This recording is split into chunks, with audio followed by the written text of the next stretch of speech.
नमस्कार, मैं हूं किरण आनंद और स्वागत है आप सभी का आप ही के YouTube चैनल किरण नुमेरो वास्तु में। आज इस वीडियो में मैं आपसे बात करने वाली हूं मल मास के दौरान आने वाले कृष्ण पक्ष की परमा एकादशी यानी कि पुरुषोत्तम एकादशी की।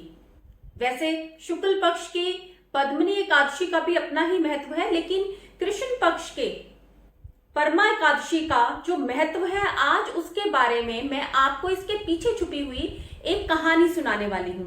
लेकिन उससे पहले अगर आपने मेरा चैनल सब्सक्राइब नहीं किया तो चैनल सब्सक्राइब करें, वीडियो अच्छा लगता है तो इसे लाइक करें और ज्यादा से ज्यादा इसे शेयर करें।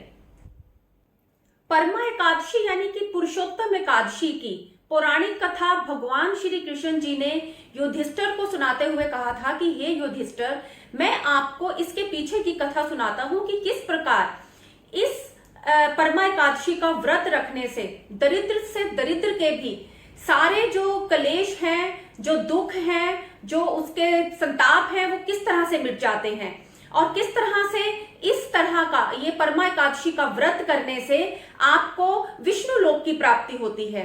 उन्होंने युधिष्ठिर जी को व्रत कथा सुनाते हुए ये कहा कि बहुत समय पहले कौंडिल्य नाम की एक नगरी थी। वहां पर सुमेधा नाम के एक ब्राह्मण अपनी पत्नी के साथ रहते थे। दोनों पति पत्नी निस्वार्थ भाव से सबकी सेवा करते थे और बहुत ही गरीब थे दोनों।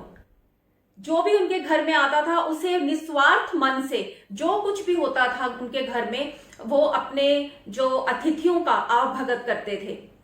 लेकिन एक बार सुमेधा ब्राह्मण को ये लगा कि वो बहुत ही दरिद्र है और उन्हें अपने जीवन यापन के लिए जो धन है वो पूरा नहीं पड़ता। वो प्रदेश जाने की इच्छा अपनी पत्नी के आगे रखते हैं। लेकिन उनकी पत्नी एक बहुत ही सुलझे हुए विचारों वाली महिला थी।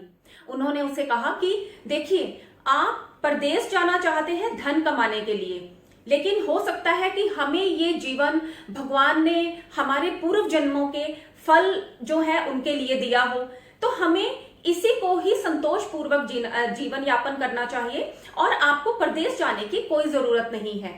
पत्नी के ये विचार सुनकर सुमेधा ब्राह्मण ने प्रदेश जाने का विचार तो त्याग दिया और दोनों उसी तरह से निस्वार्थ मन से जो कोई भी उनके पास आता उसकी आवभगत करते, सेवा शुश्रूषा करते और जितना भी कमाते उसी में ही बहुत खुशी खुशी जीवन यापन कर रहे थे।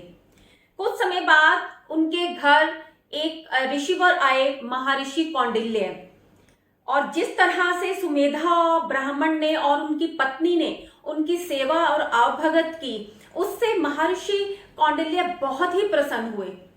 लेकिन इसके साथ साथ उन्होंने देखा कि वो दोनों बहुत ही दरिद्र थे, उनका खुद का जीवन यापन करना भी बहुत ही मुश्किल था। लेकिन फिर भी वो इन सब चीजों से परे उन्होंने जिस तरह से महर्षि की सेवा की वो अति प्रसन्न हुए। उन्होंने उनसे पूछा कि बताओ तुम्हें क्या चाहिए, तुम्हें कुछ चाहिए? उन्होंने कहा नहीं ऋषिवर, हमें कुछ नहीं चाहिए, लेकिन हम बस इतना चाहते हैं कि जो हमारा जीवन यापन है वो बहुत ही दरिद्री में व्यतीत हो रहा है, तो कुछ इस तरह से हमारा जो है कि आप कल्याण करें।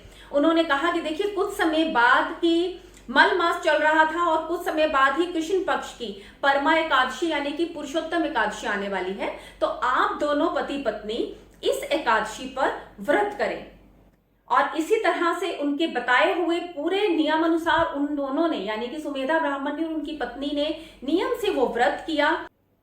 ऋषि मुनि के बताए अनुसार ब्राह्मण और उसकी पत्नी ने उपवास रखा और सच में ही दोनों के दिन बदल गए। इतना ही नहीं, सुख पूर्वक जीवन व्यतीत करने के बाद उन्हें विष्णु लोक की प्राप्ति हुई। तो श्री कृष्ण जी कहते हैं कि हे युधिष्ठिर, परमा एकादशी का व्रत रखने वाले दरिद्र से दरिद्र के भी दिन फिर जाते हैं।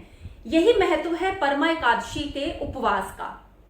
दोस्तों, आशा करती हूं आप सबको ये वीडियो अच्छा लगा होगा। परमा एकादशी का जो महत्व है उसके पीछे क्या कहानी थी वो आपको अच्छी लगी होगी। अगर आपको वीडियो अच्छा लगता है तो आपको लगा है तो आप लाइक करें, ज्यादा से ज्यादा इसे शेयर करें और हाँ, कमेंट बॉक्स में जय श्री राम लिखना बिल्कुल ना भूलें। जय श्री राम।